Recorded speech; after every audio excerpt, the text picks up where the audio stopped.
여러분 안녕하십니까? 박상규입니다. 트럼프 전 미국 대통령이 두 번째 경선에서도 과반수 득표를 하면서 유일한 경쟁자인 헤일리 후보를 여유 있게 이겼습니다. 바이든 현 대통령과의 재대결이 유력해지는 가운데 트럼프 재집권에 대비하는 우리의 대처 방안을 짚어보겠습니다. 날로 커지고 있는 만화 웹툰 분야에서 넷플릭스 같은 세계적인 주도 기업을 한국에 만들기 위해서 정부가 나섰습니다. 문체부가 내놓은 한국 만화와 웹툰의 청사진을 전문가와 함께 분석해 보겠습니다. 먼저 정호김 전 국회의원, 봉영식 연세대 통일연구원 연구위원과 함께 말씀 나누겠습니다. 어서 오십시오. 안녕하세요. 네. 미국 공화당의 두 번째 대선 경선인 뉴햄프셔 프라이머리에서 트럼프 전 대통령이 이제는 유일한 경쟁자가 된 헤일리 전 유엔 대사를 두 자릿수 격차로 따돌렸습니다. 헤일리 후보, 그래도 포기하지 않겠다고 일단은 하고 있죠? 네, 지금 뉴햄프셔에서 12% 차이로 트럼프가 따돌리고 있습니다. 트럼프가 55%, 헤일리가 43%로 경선 최종 결과가 나왔거든요. 그런데 보통 이렇게 이제 특히 뉴햄프셔의 경우에는 대통령이 아닌 이상 아이오와에서부터 뉴햄프셔까지 이렇게 모두 이기는 사례가 없었는데 이번에 트럼프가 그러한 전례를 깨버렸다라는 것이죠. 그렇기 때문에 이제 헤일리의 경우에는 43%까지 쫓아갔지만 결국은 지고 말았습니다. 그런데 네. 이제 헤일리가 사우스캐롤라이나에서 주지사를 오랫동안 했었기 때문에 6년 정도 했죠. 그래서 이제 자기는 그 사우스캐롤라이나를 또 보는 것인데 지금 전반적으로 승기는 트럼프가 잡고 있기 때문에 만약에 사우스캐롤라이나에서도 패배하게 되면은 이제 포기하는 것 아닌가. 그러면 경선 자체가 굉장히 별 재미를 못 끄는 그런 경선이 되지 않을까. 그냥 일방적인 트럼프의 승리가 되지 않을까. 그렇게 예상하는 시각이 많습니다. 말씀대로 만약에 이제 헤일리가 중도 포기를 해서 혼자 달리면 이건 어느 쪽에 유리할까요? 그게 트럼프에게 썩 유리하다고 보이진 않는데요. 그런데 지금 보면은 민주당 상황도 그렇게 재미있을 만한 상황은 전혀 아닙니다. 저는 개인적으로 왜 미국의 대선 경선이 이렇게 마치 또 중국의 소위 이제 제론토크러시라 그래갖고 노인 정치라는 표현을 쓰거든요. 네. 근데 지금 거의 80이 다 된, 그리고 80을 훌쩍 넘긴 어르신들의 이런 경선이 되어버렸는지 네. 제가 좀 이해는 안 갑니다. 미국이란 나라에서. 네. 그런데 지금 미국 내부에서 겪고 있는 여러 가지 정치 상황이라든지 또는 미국인들의 심리, 특히 백인들, 그리고 블루칼라 노동자들, 그리고 교육 수준이 좀 낮은 그러한 백인들이 가지고 있는 어떤 정서가 이런 상황을 만들어내는 데 일목하는 것 같습니다. 네. 플로리다 주지사를 지낸 드센티스 후보가 경선에서 하차하고 트럼프를 지지하겠다고 해서 중도 무당파 유권자가 많은 뉴햄프셔에서도 트럼프는 보신 대로 여유 있게 이겼습니다. 낙승이죠. 트럼프를 열광적으로 지지한다 해서 이른바 트럼피라고 불리는 그 지지 팬덤이 있는데 이번 승리에도 큰 역할을 했죠? 예, 그렇습니다. 왜 이렇게 미국 특히 공화당 지지자들이 트럼프 후보에 열광하느냐 이것을 다시 한번 생각해 봐야 될 것 같아요. 네. 두 가지가 있습니다. 이제 선거를 할 때 유권자들이 제일 중요하게 생각하는 것은 하나는 이 후보를 내가 지지하는가, 가치를 공유한다든지 호감도를 가지는가.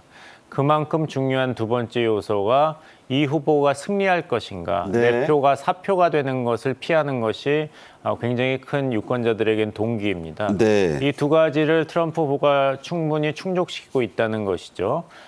말씀하신 대로 트럼피들은 기득권층의 이제 실증이 나서 좀 새로운 정치 지도자를 열망하고 있었는데 트럼프가 혜성과 같이 나타났지 않습니까? 그래서 그때 기득권층을 대표한다고 공격을 받던 강력한 대선 후보 민주당의 힐러리 클린턴 후보를 극적으로 이기고 트럼프가 당선이 됐죠. 그렇죠. 그다음에 4년 동안도 계속 거침없는 행보를 보였습니다. 그래서 이 트럼프 지지자들 차이에서는 트럼프 대통령만큼 자기가 약속한 것을 충실히 이행한 대통령이 없었다. 네. 그래서 트럼프의 귀환을 기다리고 있는 것이고 또 아까 말씀하신 대로 미국 유권자의 대부분들은 굉장히 지금 분노에 차 있습니다. 이제 현실이 막막하기 때문에 일종의 시위 투표, 프로테스트 보트를 하는 것이고 네. 그렇다면 내가 투표를 할 때 이 투표가 대통령 선거 결과에도 영향을 미칠 것인가 생각했을 때는 공화당 후보군에서는 결국에는 도널드 트럼프만이 가장 승리 가능성이 있는 후보다 이렇게 귀결되는 것이죠. 네, 그렇습니다. 뉴햄프셔 프라이머리가 끝난 뒤에 트럼프 후보는 바이든 대통령과의 본선 대결로 관심이 이동했다. 이제는 본선이다. 이렇게 강조하면서 헤일리의 사퇴를 은근히 압박하고 있습니다. 하지만 헤일리는 자신의 정치적 고향 또 본인이 주지사를 6년 넘게 지낸 이 사우스캐롤라이나까지 한번 가보겠다. 이러면서 의지를 불태웠습니다. 직접 들어보겠습니다. We've won almost every single poll in the last 3 months against crooked Joe Biden. Almost every poll. And she doesn't win those polls. And she doesn't win them. This race is far from over. There are dozens of states left to go.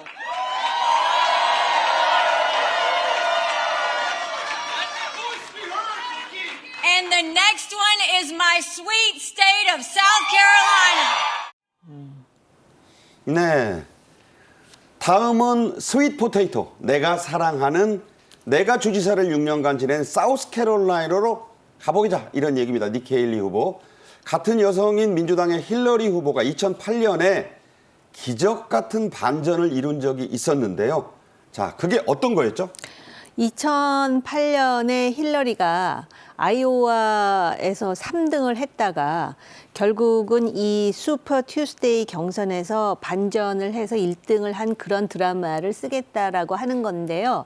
2008년 경선의 최종 승자는 힐러리는 아니었어요. 아니었죠. 오바마였습니다. 그래서 그 마지막 내셔널 컨벤션에 저도 가가지고 관람을 한 그 경험이 있어서 네. 잘 아는데 16년 됐네요. 그런데 아마 이제 설사 지금 이 게임이 이미 끝난 게임이나 다름없다 하더라도 헤일리로서는 자신이 주지사를 했던 사우스캐롤라이나는 말할 것도 없고 슈퍼 튜스데이 그러니까 3월에 16개 주에서 동시에 경선이 치러지거든요. 3월 5일이죠. 그렇습니다. 그래서 그것까지는 하겠다. 그러니까는 자기 나름대로의 유종의 미를 거두겠다. 왜냐하면 아마 헤일리라는 사람이 다음 또 대통령 선거를 노리고 있을 수도 있죠. 그러니까 나이로 볼 지금은 때는 8년 뒤가 가능합니다. 그렇습니다. 그래서 아마 그런 차원에서 열심히 뛰는 모습을 공화당 당원들에게 각인시켜주는 그 의미로서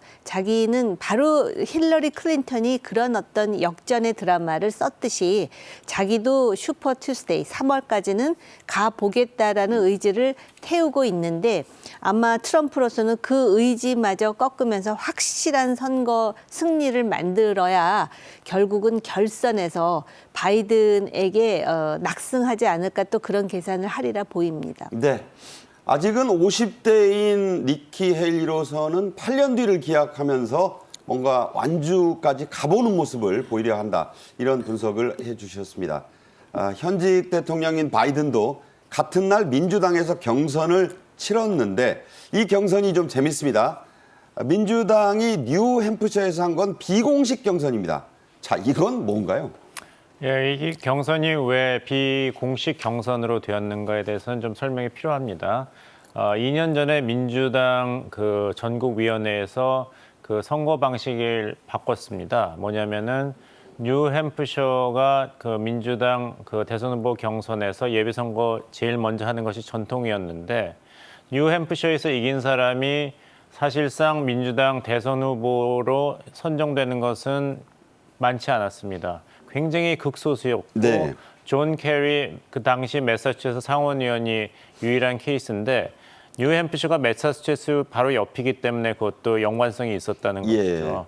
그래서 이게 어떤 민주당 대선 후보를 예측하는데 가늠자 역할도 하지 못하고 또 워낙 그 선거인단 수가 작은 주니까 소위 선거 흥행에도 도움이 안 된다. 그래서 1월 23일로 예정돼 있던 그 뉴햄프셔 예비 선거를 뒤로 돌리고 대신 사우스캐롤라이나 2월 3일 사우스캐롤라이나 예비선거를 민주당의 제 첫 번째 예비선거로 하자 이렇게 정했습니다. 근데 여기에 뉴햄프셔가 항의를 한 것이죠. 네, 왜 우리를 빼느냐? 그렇죠. 우리 주 법상으로는 어떤 주의 예비선거보다 우리는 적어도 일주일 전에 예비선거를 한다고 규정되어 있는데 그것을 지켜야 된다고 했고 민주당 전국위원회는 그거는 너희 주 사정이지 네. 민주당 전체 이익을 봐서는 사우스캐롤라이나부터 시작해야 된다고 했습니다. 결국에는 타협을 하지 못했기 때문에 민주당 전국위원회에서는 뉴햄프셔 예비선거를 우리는 인준하지 않는다. 비공식 경선이다 했고 민주당 대선 후보들이 여러 가지로 고민을 했습니다만 조 바이든 대통령은 민주당 전체 이익을 생각해야 되고 따라서 나는 민주당 전국위원회의 결정을 존중하는 차원에서 후보 등록을 하지 않겠다고 했어요. 그랬죠. 그래서 그 명단에 없었습니다. 그렇지만 뉴햄프셔의 민주당원들은 수기로 조 이름을 바이든 썼죠? 이름을 쓰고 네. 조 바이든 후보가 70% 득표를 했습니다. 그러니까 재밌는 거예요. 약간 본인은 그 후보 등록을 안 했는데 유권자들이 이름을 직접 써넣어가지고 70% 넘게 나오는 그런 일종의 축제로 뉴햄프셔의 의지를 보였다. 이런 얘기가 됩니다. 미국 선거 참 재밌죠. 실제로 미국과 세계의 관심은 이제 오는 11월 5일 치러질 미국 대선의 본선으로 향하고 있습니다. 최근 하버드대가 조사한 여론조사를 보겠는데요. 트럼프가 일단 앞서가고 있습니다. 아직은 뭐 여론의 그 조사 격차 안에 있습니다만 41대 48로 나왔고 이게 이제 한 10일 전에 한 여론조사에서는 43 동률이었다가 이렇게 벌어지는 거니까 일단은 초반 기세는 지금 트럼프가 잡고 있어요. 네, 그런데다가 트럼프는 전직 대통령이잖아요. 그리고 바이든은 현직 대통령이고 그래서 아마 그 하버드 여론조사도 여론조사지만 일단 유권자들이 꽤 많이 알고 있다고 생각을 할 거고요. 네. 그다음에 지지 여부와 상관없이 그러면 전망을 해보자. 누가 이길 것 같으냐 했을 때는 바이든은 35%, 트럼프는 44%가 나오거든요. 이게 의미하는 바가 클 거라고 생각해요. 지금 보면은 바이든 집권 시에 경제가 안 좋아서 시위 투표가 있다라는 말씀을 이제 봉 선생님이 해주셨는데 네네. 그뿐만 아니라 외교 안보 정책에 있어서도 그 아프간 철수 이것도 매끄럽지가 못했었고요. 또 우크라이나 러시아 전쟁이 생각보다 지리하게 개진됨으로써 네. 그 우크라이나 지원에 대한 피로감이 늘고 있어요. 그렇습니다. 그런데다 이스라엘 하마스 갈등에 있어서 전통적인 그 우방이라고 할 수 있는 이스라엘의 강경 정책도 문제이지만 실제로 또 이스라엘과 미국 간의 그 긴장 관계도 또 있습니다. 네, 민주당 정부이기 때문에 이런 여러 가지 때문에 아마 그 미국 사람들 중에 특히 그 미국 중심적인 사고를 갖는 사람, 미국을 다시 위대하게 만들어야 된다고 네. 생각하는 사람 중심으로 점점 트럼프가 대통령이 될 확률을 높게 치는 사람들이 많은 것 같아요. 네, 마가라 그럽니다. Make America Great Again. 공화당 지지자들이 모자, 티셔츠, 등판, 현수막에 이 마가를 써가지고 다니면서 외치고 있죠, 지금. 존 F 케네디 전 미국 대통령, 뭐 우리나라에서도 팬이 많은 전설적인 미국의 그 프론티어의 기수였죠. 그 조카, 그리고 대통령이었을 때 법무장관을 지낸 그의 동생 로버트 케네디, 뭐 유명한 그 이야기인데 이 로버트 케네디의 아들이 이번에 미국 대선에 뛰어들었습니다. 로버트 케네디 주니어라고 하죠. 이 사람까지 포함된 3자 대결, 또 그 외의 후보들을 집어넣은 다자 대결, 이렇게 보니까 격차가 어떻습니까? 더 많이 벌어지고 있죠. 조 바이든 대통령으로서는 더 불리한 구도라고 할 수 있는데 이것은 왜 그러냐면은 제3 후보군이 대부분 그 공화당보다는 민주당 쪽에 속한 진보 세력을 표방하는 후보자들입니다. 그러니까 바이든 표를 잠식하는 거죠? 것이죠. 네. 그래서 이제 민주당한테는 이것이 악몽 시나리오인데 두 가지 경우가 있습니다. 한 번은 2000년에 알고 부통령하고 조지 W 부시 텍사스 주지사가 정말 경합을 겨루었는데 아들 부시죠. 예, 아들 부시죠. 그때 플로리다 재검표를 거쳐서 조지 W 부시가 대통령으로 당선됐습니다. 당시에 제3 후보로 랄프 네이더 소비자 권익 보호에 앞장섰던 진보 성향의 정치인이 끝까지 완주를 했는데 한 6, 7% 그때 1%입니다. 그랬나요? 예. 네. 근데 그 1%도 너무너무 아쉬운 상황이었죠. 뼈아픈 민주당의 거죠. 예, 네. 알고 입장에서는.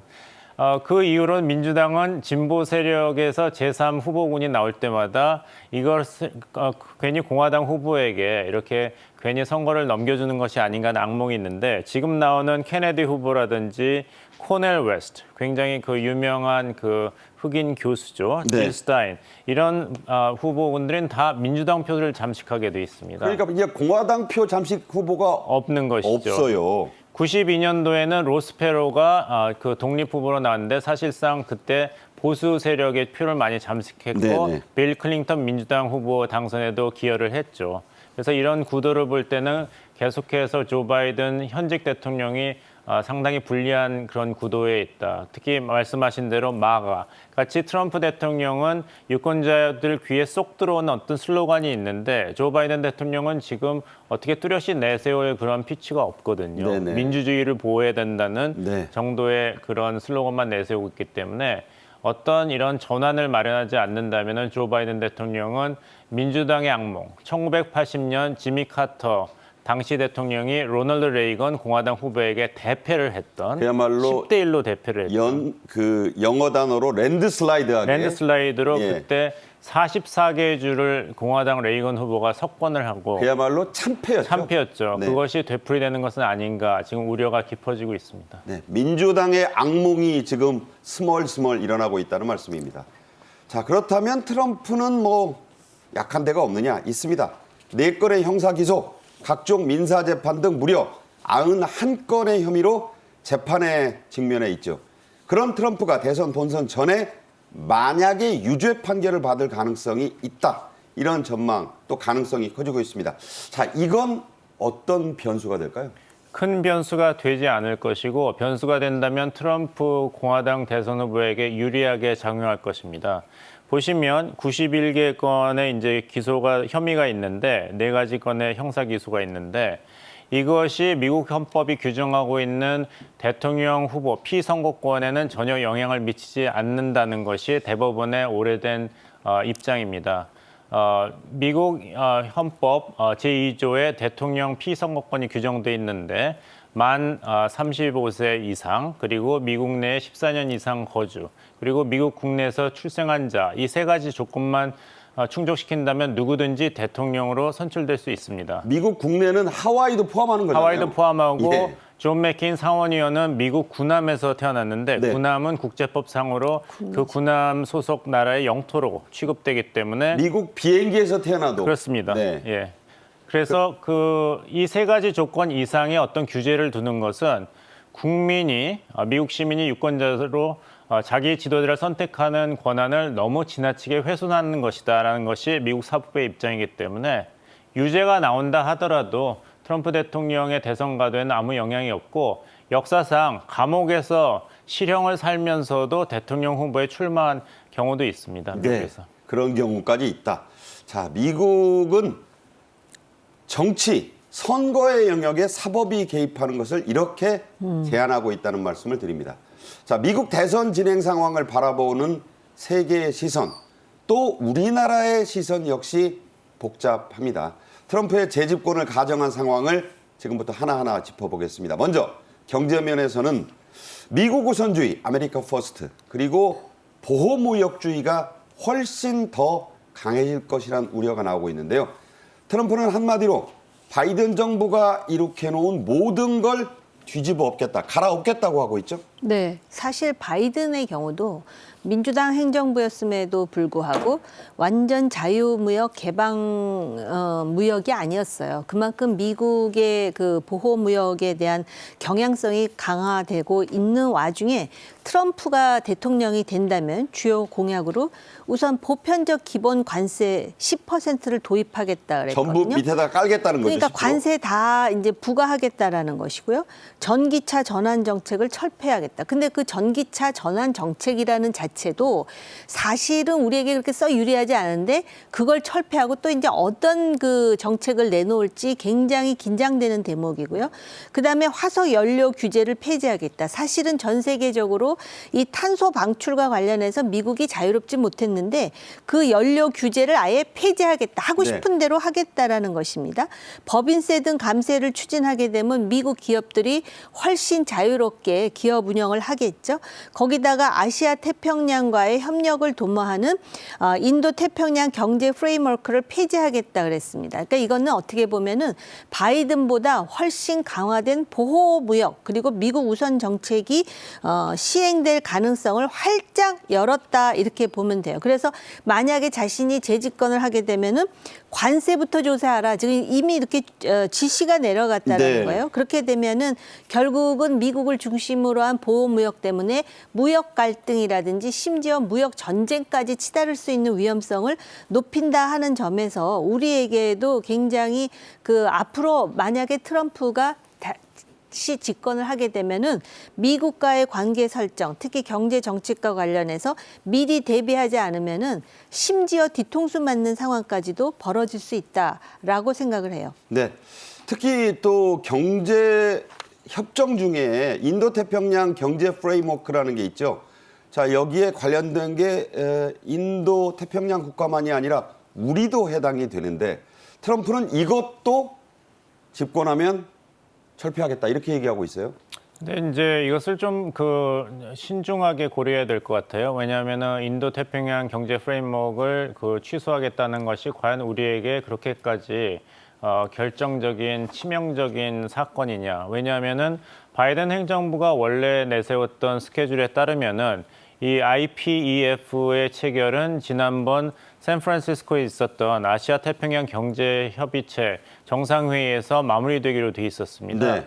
근데 IPEF가 우리도 참여를 했지만 지지를 표명했고 아직 출범을 하지 않고 있거든요. 네네. 이것은 뭐냐면은 이런 화려한 수사에도 불구하고 미국 내 외국 기업이 미국 내 기업과 똑같은 그 시장 접근권을 보장받아야 된다는 것에 대해서 미국 정부와 기업이 난색을 표명하고 있기 때문에 네. 진정한 자유무역 협정으로서 IPEF가 출범을 하지 못하고 있는 것이에요. 아하. 그래서 출범을 하지 못하고 있는 다 이유가 있는 것인데 그 IPEF가 트럼프 당선으로 취소가 된다 해서 지금 진행되고 있는 이런 세계 무역 구도에서 우리나라나 다른 나라가 미국과 무역하고는 다른 나라가 그렇게까지 치명적인 영향을 받을 것은 아닙니다. 네.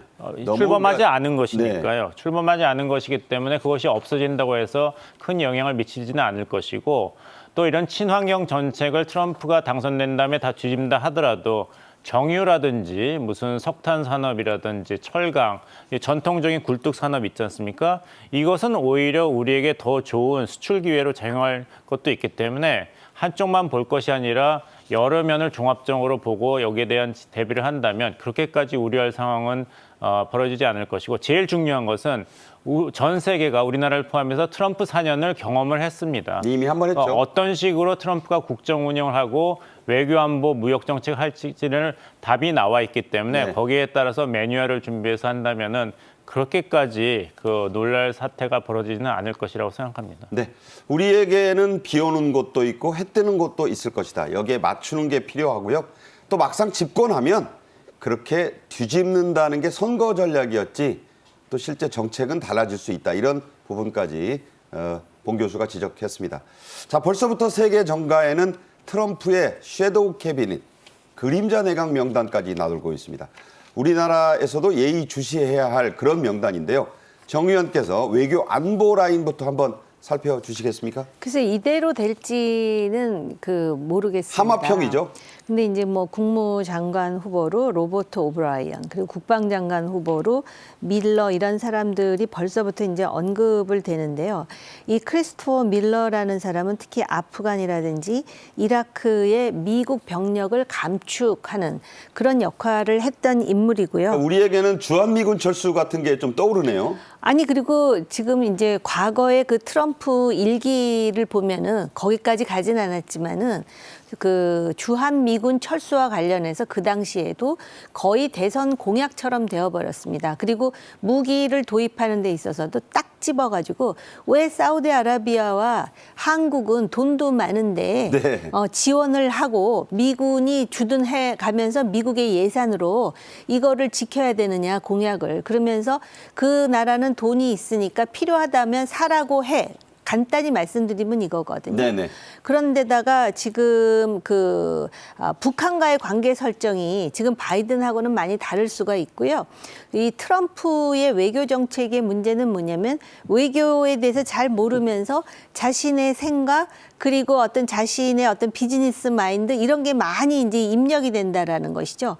그래서 그 당시 트럼프 내각에 있던 사람들도 상당히 그것을 수습하느라고 애를 썼던 그런 사례가 있기 때문에 일단 뭔가가 기정사실화돼 있더라도 트럼프 행정부가 만들어지면 뒤집는 것을 다른 정부보다는 쉽게 할 개연성이 있다는 점에서 우리가 이제 긴장을 하는 겁니다. 네. 또 한 관심은요. 통상 라인의 트럼프 예비 내각에도 쏠리고 있습니다. 하나같이 강경한 보호무역주의자고 미국 우선주의자들입니다. 제가 이게 쭉 보다 보면 흑인이나 유색인종이 거의 안 보여요. 일단 후보지만. 네. 기억하시겠습니다. 트럼프 대통령이 4년 내내 이제 기자회견을 할 때 미국 경제가 자신의 탁월한 지도력 때문에 번영을 누리고 있다 해서 내세운 거는 월가 주식 변동이었습니다. 그러니까 이렇게 소위 낙수 효과 경제 이론을 충실하게 반영하는 이런 발언을 많이 했죠. 결국에는 기업이 잘 살아야지 미국 경제 전체가 부흥을 할 수 있다는 것이고 그래서 보호무역주의 정책을 하더라도 미국이 이득을 받으면 된다. 미국 우선주의 그런 무역 정책을 펼쳤는데 그때 그 정책 설계에 참여했던 사람들이 만약에 다시 컴백을 한다면은 비슷한 정책 기조가 다시 살아날 것으로 보입니다만 다시 말씀드립니다만 트럼프 4년 동안의 경험이 있기 때문에 네. 트럼프 대통령이 만약 재집권을 한다면 어떤 식으로 외교안보 통상 경제 정책이 나올지가 그렇게까지 불투명하지는 않습니다. 거기에 따라서 이제 대비를 한다면 또 네네. 트럼프 대통령이 제일 유명한 것은 모든 것은 가격이 있고 거래가 가능하다는 철학 아닙니까? 거래의 기술이죠. 예, 그렇습니다. 그래서 이런 말도 있지 않습니까? 돈으로 해결할 수 있는 문제가 사실 제일 풀기 쉬운 문제다. 세상에서 가장 쉬운 문제다. 예, 그렇습니다. 이렇게 한다면은 어느 정도 충실한 대비가 되지 않을까. 그리고 앞으로 미국 대선까지 10개월이 남았습니다. 이것은 선거 일정으로 본다면 영겁입니다. 어마어마한 시간이죠. 예, 우리나라 경우로 본다면은 한국 대선 윤석열 대통령 당선 10개월 전에 윤석열 대통령이 아직 검찰에 재직 중이었습니다. 그러니까 아무것도 아직 결정된 건 없습니다. 네. 자, 그런 말씀을 들으면서 미국 대선 계속 지켜봐야겠습니다. 끝으로요. 우리 정부가 2026년부터 적용될 제12차 한미 방위비 분담 특별협정 체계를 11월 미 대선 전에 조기에 끝낼 계획을 세우고 있습니다.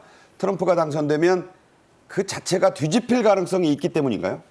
그렇게 해석하는 사람들이 많은 것 같습니다. 보통 이제 이 리뉴를 할 때 1년 전부터 하는데 이제 2년 전부터 해가지고선 결국은 이 방위비 분담과 관련한 특별 협정을 완전히 체결을 끝냄으로써 기정사실화 해놓는 게 네. 우리에게 유리하지 않겠느냐라는 생각을 하는 것 같은데요. 일단 저는 이렇게 하는 게 맞다고 보여집니다. 네. 나중에 정말 설사 트럼프가 들어와가지고 이것을 바꾸려 시도하는 상황이 벌어지다 하더라도 왜냐하면 이게 바로 뭐냐면은 4년간의 트럼프 행정부를 경험해 봤기 때문에 트럼프 학습 제가 효과. 볼 때는 그 네. 대비의 차원일 수도 있습니다. 그렇기 때문에 일단 기정사실화하는 건 굉장히 중요하고요. 그다음에 지금 한반도 정책과 관련해 가지고 트럼프가 우리의 국가 이해와 맞지 않는 행보를 할 가능성도 지난 4년의 경험에 비추어 볼 때 대비해야 되는 차원이 있습니다. 그래서 그 얘기는 나중에 트럼프가 이제 정말 본격적으로 대통령이 될 네, 가능성이 네. 훨씬 높아질 때 하면 좋을 것 같습니다. 이 시간에는 계속 미국 대선을 국면마다 다뤄드리겠습니다. 봉영식 연구위원과는 우선 여기서 인사드리겠습니다. 고맙습니다. 네. 이어서 다음 주제로 가지요. 한국 만화와 웹툰 그리고 K-팝이 세계 시장을 그야말로 휩쓸고 있다는 얘기는 새삼스러운 일은 아닙니다. 하지만 날로 진화하고 있는 K 콘텐츠가 또 새로운 소식을 가져왔는데요. 오늘은 그 소식을 중심으로 얘기하겠습니다. 먼저 영상 보시겠습니다.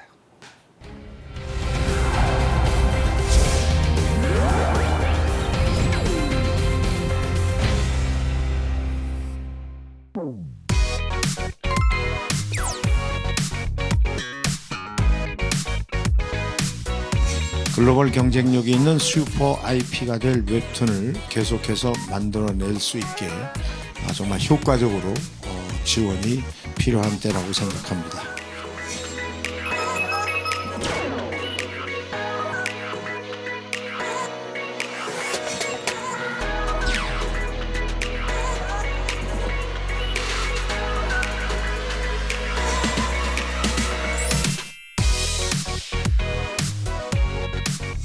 만화 웹툰계에서 그런 이제 무슨 깐 영화들은 이제 이렇게 버금갈 수 있도록 그런 대표 특제하고 그다음에 시상식도 대대적으로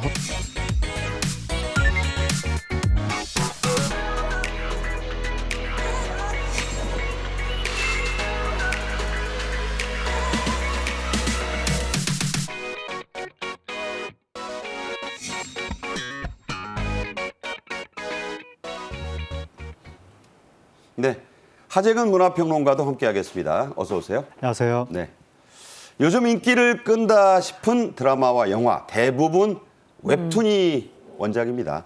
문체부가 집중 지원 정책을 내놨죠? 예, 문체부가 정부 주도로 K만화 웹툰을 집중 육성 지원하겠다라고 하면서 유인천 장관도 웹툰 분야에 국가 주도의 지원이 필요하다라고 했는데 여기서 정부 주도, 국가 주도 이게 무슨 말이냐면 기존에는 이런 웹툰 지원을 그 부천시 산하에 한국만화영상진흥원이 있었는데 거길 통해서 이제 지원이 됐었고 네. 그리고 또 한국콘텐츠진흥원을 통해서도 지원이 됐던 겁니다. 네. 이거를 문체부 주도로 일원화하겠다라는 게 바로 이 뭐 정부 주도, 국가 주도 그 말의 뜻인데 이렇게 문체부로 일원화해서 지원 규모를 늘리겠다는 겁니다. 네.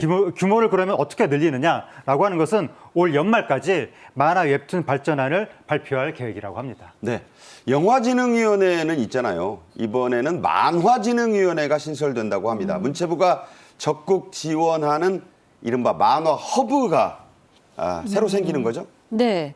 아마 이제 그 콘텐츠 진흥원 안에 만화 웹툰 산업팀이라는 게 있는 것 같습니다. 근데 그것을 통해서 만화진흥위원회를 신설을 해가지고 이제 거기를 허브로 해가지고 그 진흥을 일원화한다라는 것 같아요. 좀 더 힘과 예산을 실어주겠다는 그러니까 거죠? 예산을 실어준다라는 차원에서는 저는 찬성을 하고요. 그러면서 현행 웹툰법을 전면적으로 개정을 해가지고 만화 클러스터 자율 중급제에 대한 그런 규정을 이제 만든다라는 것이거든요. 아무튼 만화 웹툰을 지원하고 진흥하겠다라는 관점에서 근데 이제 저는 조금 제가 이제 그건 아니겠지만 과거에 왜 박찬호, 박세리, 김연아 막 이렇게 국제적인 스타들이 등장할 때 농담 삼아 그런 말을 했었어요. 이렇게 세계의 그 1위가 된 비결이 뭐냐 그랬더니 간섭과 개입을 안 해서 네. 그러니까 요번에 이제 이 문체부가 우리나라가 워낙 웹툰이 유명하니까 이제 적극적으로 지원하겠다라는 취지에 대해서는 공감하고 특히 예산으로 보완해주고 도와주는 것까지는 그런데 간섭은 아닌 것으로 제가 이해하겠습니다. 네. 자, 유인촌 문체부 장관이 한국을 웹툰 종주국으로 만들겠다. 또 웹툰계의 넷플릭스 같은 회사를 한국에 세우겠다고 했습니다. 직접 들어보겠습니다. 이러한 시기를 놓치지 않고 국가 차원에서 확실한 지원을 함으로써 우리가 웹툰 종주국으로서의 위치를 지키고 이 글로벌 웹툰 플랫폼의 입지를 좀 굳혀야 되겠다 이렇게 생각을 하고 있습니다. 우리나라가 세계에서 가진 거의 유일한 플랫폼이라고 할 수 있는 게 그 웹툰 플랫폼입니다. 무슨 넷플릭스라든지 아니면 유튜브라든지 다 이제 미국의 이제 업체들이 글로벌 업체들이 석권을 하고 있는데요. 이 웹툰 분야는 우리가 전 세계적으로 최초로 진출을 했고 최초로 가진 플랫폼입니다. 네.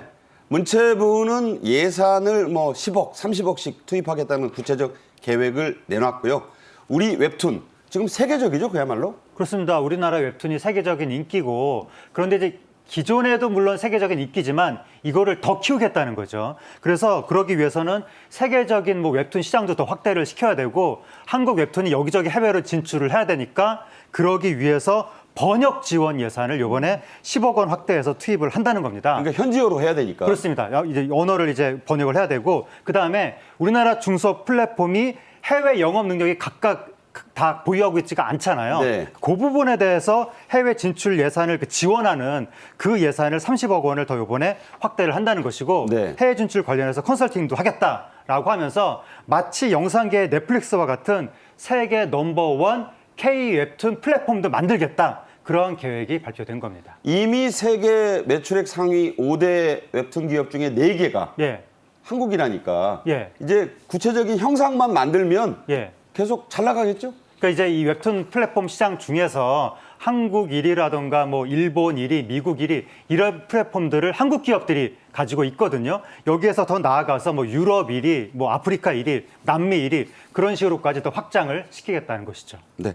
자, 웹툰 교육을 위한 웹툰 아카데미도 만들고 만화의 칸 영화제 같은 그런 국제적인 웹툰상도 한국에서 직접 주겠다. 이런 계획도 나왔네요. 네, 아카데미도 설립한다는 계획이 나왔는데 2027년까지 만화 웹툰 인재 아카데미를 설립해서 집중 지원하겠다. 그리고 내년에 웹툰 번역 지원센터를 만들어서 번역가도 양성하겠다. 이제 웹툰 전문 번역가. 그렇습니다. 그러면서 또 문체부가 칸 영화제 같은 국제 만화 시상식을 신설하겠다라고 했는데 당장 올 10월 달에 만화 웹툰계 대표 축제가 개최될 예정입니다. 가을이네요. 네, 그렇습니다. 올 10월 달에 그 안에서 국제적 권위의 시상식도 한다는 계획인데 그 시상식을 더 확대해서 장차 칸 영화제 같은 권위 있는 시상식으로 발전시키겠다라는 계획이 나왔습니다. 네.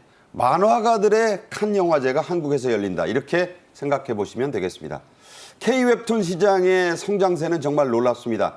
2022년 통계를 하나 보겠는데요. 매출, 수출, 종사자 수가 모두 20%대로 성장한 유일한 산업이 웹툰이에요. 네, 지금 보니까는 만화 웹툰 산업 규모가 2조 6천억 원에서 4조 원으로 늘었다는 거예요. 그래서 매출액은 1조 470억 원이고요. 수출액은 5,600만 달러, 그리고 종사자 수가 27%가 늘었다라는 거는 표현은 뭐합니다만 웹툰계에 고용이 창출된다라는 그렇죠. 거거든요. 고용이 늘어났다라는 거예요. 그러다 보니까 문체부에서 만화 웹툰 산업에 정책 금융을 하겠다, 지원하겠다라는 거거든요. 그러니까는 문체부에서 할 일은 이런 정책 금융 지원이라든지 또는 예산을 확대한다라든지 아니면 규제를 풀어주는 거 그런 걸 것 같아요. 그래서 앞으로도 이 웹툰 산업의 잠재력이 무궁무진할 것 같습니다. 그래서 지금 그 문체부는 K 만화 웹툰의 세계 시장을 선도하고 또 혁신적 미래 성장 기반을 마련해주고 그다음에 선순환의 생태계를 구축한다는 전략으로 해서 과제를 추진한다. 그래서 예산을 2027년까지 지금 1천억 원 수준으로 확대하겠다라는 계획을 가지고 있답니다. 네. 자, 이제 만화가요. 이 만화방에서 손에 침 발라가면서 보는 그런 수준이 아닙니다. 이제 컴퓨터, 휴대전화, 스마트폰을 통해서 전 세계에서 한국 만화 웹툰을 보고 있습니다. 또 그걸 기반으로 수많은 세계적 OTT 드라마가 만들어지고 있습니다. 자, K-팝은 더욱더 진화하고 있습니다. K 없는 K그룹. 자, 이게 무슨 소리냐. K가 다 코리아거든요. 코리언이 없는 코리아 걸그룹이 속속 만들어지고 있다는데 자, 무슨 얘기죠? 네, 그렇습니다. 한국인이 없는 이제 K그룹들이 나오고 있는 건데 당장 내일 JYP에서 비차라는 걸그룹을 데뷔시킬 계획인데 그 비차의 멤버들이 자, 사진 나오네요. 예, 네. 평균 17.7세인데 저 멤버들 중에 한국인이 네. 한 명도 없습니다. 아하하. 지금 그 이 캐나다인 한 명하고 미국인 4명인데 한국계, 그러니까 미국 혼혈 그 멤버는 있지만 한국인은 한 명도 없는 것이고 저들은 모두 다 앞으로 한국어를 전혀 쓰지 않고 네. 영어로만 활동할 계획입니다. 그러니까 영어로 말하고 인터뷰하고 노래하고 다 그런다는 거죠? 그냥 완전히 서구 팝 그룹처럼 활동을 하게 되는 거고, 그다음에 DR 뮤직에서 이미 데뷔한 블랙스완이라는 걸그룹도 있는데 멤버들이 벨기에, 미국, 브라질, 독일, 인도인. 정말 올림픽 같네요. 그렇습니다. 네. 한국인이 전혀 없는 K그룹이 점점 현실화되고 있습니다. 자, 그런데 이런 K-팝 그룹은 어디까지나 또 K-팝 그룹이에요. 우리 기획사가 모든 걸 다 만들어냅니다. 자, 이런 그룹을 만든 이유 어디에 있다고 보십니까, 정 의원님은? 세계화인 것 같습니다. 근데 저는 이제 저 얘기를 딱 듣는 순간 언뜻 떠오르는 게 호빵이에요, 호빵. 삼립호빵 얘기하시나요? 그러니까 호빵이 처음에 출시될 때는 파당금만 넣어가지고 판매를 해가지고. 팥소만, 예. 그런데 그 다음에 호빵에다가 만두소를 넣어가지고 또 히트를 치지 않습니까? 잡채소도 넣었죠? 네, 그런 식으로 지금 이제 그 K-팝의 주역들을 다양화하면서 또 이런 게 있어요. K-팝이 전 세계적으로 인기인데 만약에 인도인이 들어가 있다라든지 또는 아랍인이 들어가 있다든지 또는 백인, 흑인 그러면은 그 나라에서 훨씬 더 친밀감을 느끼지 않겠습니까? 네네. 그런데다가 지금 그 K-팝 구성원들뿐만이 아니라 이 K-팝이 운영되는 시스템이 아마 서양하고 많이 다를 것 같아요. 네네. 왜냐하면 일단 어리지 않습니까? 그리고 춤과 노래가 거의 신동급이에요. 그 신동급인 이유가요. 정말 엄청난 훈련을 시키거든요. 엄청나죠? 그 자체가 시스템인데 이거를 수출할 때 과연 매우 자유분방한 서구에서 네. 이런 K-팝이 성공할 수 있을지를 한번 가늠해보는 시험대가 될 수도 있을 것 같은데 아무튼 결과물을 보고 전 세계적으로 환호를 하니 이걸 한번 이제 국제화, 글로벌라이즈 하겠다라는 거거든요. 일단 그 결과가 뭔지에 대해서 제가 예단할 수는 없지만 시도는 굉장히 중요하다라고 봅니다. 네, 우리나라의 저출산과도 맞물리고 있습니다. 왜냐하면 한국 자원이 없으니까 우리나라에서만 가지고는 부족하다. 이런 인식도 기반하고 있다고 합니다. 해외 시장을 겨냥해서 만들고 또 해외에서만 활동하는 아이돌 그룹들. 앞서 소개된 그 걸그룹 말고도 계속 또 남자 그룹까지 포함해서 나오고 있죠? 네, 우리나라 기획사들이 이미 예를 들어서 뭐 하이브 같은 경우에 일본에서 활동하는 N팀, 미국에서 활동하는 캐츠아이, 또 JYP 같은 경우에는 중국에서 활동하는 보이스토리, 일본에서 활동하는 니주라고 있거든요. 니주. 대박을 쳤습니다. 니주. 또 SM 같은 경우 중국에서 활동하는 웨이션V, 일본의 NCT 워시라던가 특징이 전부 영어네요. 그렇습니다. 국제적으로 활동을 하다 보니까 CJ ENM은 일본에서 활동하는 제2O1, 저 제2O1의 성적도 굉장히 좋습니다. 네. FNC는 또 뭐 일본에서 활동하는 프리키라든가 저런 팀들이 해외에서 이제 활동을 하면서 우리나라 기획사들의 매출도 점점 올라가고 있는 추세고 주가도 올라가고 있고 과거에는 우리나라 기획사들이 국내에 뭔가 내수형 중소기업 같은 느낌이 좀 있었는데 이제는 국제적 대기업으로 성장하고 있는 추세입니다. 네. 자, 이게 이제 K-팝 시스템이라는 게 있어요. 아주 특징적인 건데 이 시스템을 수출하고 있다. 그러니까 해외에다가 아예 파는 겁니다. 어떻게 생각하세요? 그러니까 조금 전에 말씀드렸듯이 일단 그 어린 친구들에 대해서 오디션을 하잖아요. 아니면 길거리 픽업도 하고 해가지고 이제 트레이닝을 시키는데 그냥 트레이닝이 아니고 슈퍼 하드 트레이닝이라고 볼 수가 있거든요. 정말로 극강의. 네. 예. 그래서 이제 그룹을 만들어가고 데뷔를 시키는데 이게 이제 한국 그 청소년들도 엄청난 히트를 쳤지만 그 블랙핑크의 리사라는 친구를 보면 태국에서 거의 국보급의 그런 대우를 그렇다죠. 받지 않아요? 예. 그런데다가 아까 하평론가께서 말씀하셨지만 이게 이제 글로벌라이즈가 되면은 그 모든 수익이라든지 매출이라든지 또는 저 사람들이 받는 개런티의 체계가 서구화되면서 숫자가 기하급수적으로 늘어나거든요. 그렇기 때문에 이 제작진, 그 다음에 훈련, 모든 시스템 자체도 이제 수출하겠다라는 구상을 하고 있는 것 같아요. 그래서 오디션을 보면은 하이브 같은 경우는 세계 12개 주요 도시에서 오디션을 보는데 경쟁률이 자그마치 6,000대 1이라고 합니다. 그중에 20명 뽑는데요. 네, 그러니까는 그 아마 전 세계적으로 조 나이 또래의 그 청소년들 중에 그런 식으로 왜 사람의 욕구 중에 남으로부터 인정받는 욕구 굉장히 크거든요. 그래서 내가 그 성공하리라 그리고 세계적으로 사랑을 받으리라 하는 그 젊은이들의 꿈을 그러니까 그 소구를 충족시키면서 그러기 위해서는 그 시스템까지도 이제 수출하고 또 수출이 되니까 수출을 하지 않겠습니까? 그렇죠. 네. 자, 이런 부분도 또 있습니다. 한국인이 한 명도 없는데 어떻게 K-팝 그룹이라고 부를 수 있느냐. 일부 이런 지적도 나옵니다. 이 이른바 정체성 논란인데, 자, 하평론가께서 생각이 어떠신가요? 일각에서는 한국어로 해야 된다 그런 얘기도 있지만 그렇죠. 그러니까 외국인이 한국말로 해야지 그게 진정한 K-팝 그룹이다. 예, 근데 이제 방탄소년단도 이미 영어 노래를 여러 곡 불렀기 때문에 한국어만 고집하는 건 말이 안 되는 것 같고 K-팝의 의미는 점점 더 확장이 돼서 이제는 누가 제작하건 간에 한국인이 나와서 한국식 음악을 한다면 또는 한국인이 나오지 않더라도 한국 회사가 제작 기획에 참여해서 한국식 음악을 한다면 다 넓은 의미로 K-팝 그룹이라고 볼 수 있는 거 아니냐라고 생각이 되는데 문제는 제 생각의 문제가 아니라 해외 팬들이 어떻게 받아들이냐가 문제거든요. 해외 팬들이 한국인 없는 K-팝을 과연 K-팝 스타 기존에 좋아했듯이 똑같이 좋아해 줄 것인가? 네. 이건 미지수인 거예요, 지금. 그래서 당장 내일 데뷔하는 비차 이 그룹이 하나의 시금석이 되지 않겠는가? 그러니까 뭔가 테스트가 되겠네요. 그렇죠. 이 그룹이 대박을 치면 잇따라 이제 그런 해외 기획들이 막 본물처럼 나올 것이고 또 이제 뭐 실패한다면 어떻게 할지 모르겠는데 모든 가능성은 지금 열려 있는 것 같습니다. 네. 도전은 아름다운 것이고 도전이 있어야 그 개인 소득도 있는 거니까요. 그렇습니다. 한번 우리는 또 새로운 형식의 K-팝 그룹을 향해 도전을 하는 것이다. 이렇게 볼 수 있겠군요. 그렇습니다. 네. 하평론가와도 말씀 잘 나눴습니다. 자, 정호김 국회의원, 하재근 문화평론가와 말씀 나눴습니다. 잘 들었습니다. 고맙습니다. 정책엔 이슈가 준비한 오늘의 소식은 여기까지입니다. 시청해 주신 여러분 고맙습니다.